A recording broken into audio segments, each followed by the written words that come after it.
मैया दुलार भरे जम्मू संगवारी मल्ला कोमल साहू के जय जोहार, जय छत्तीसगढ़।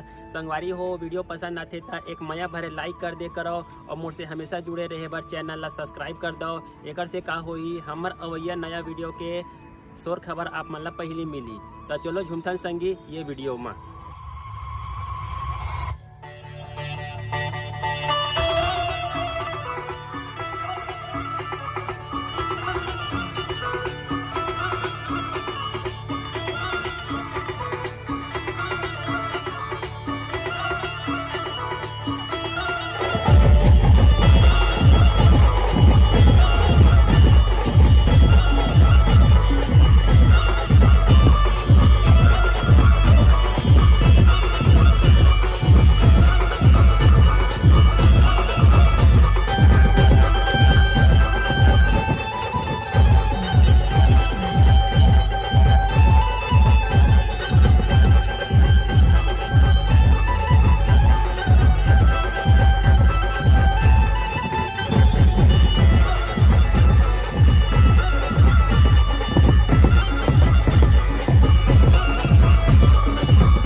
संस्कृति है कि हम गांव के सुख समृद्धि, गांव के सुख शांति बर ईश्वर गौरा गौरी के पूजा करथन, ओकर आराधना करथन ताकि गांव में सुख समृद्धि शांति बने रहे।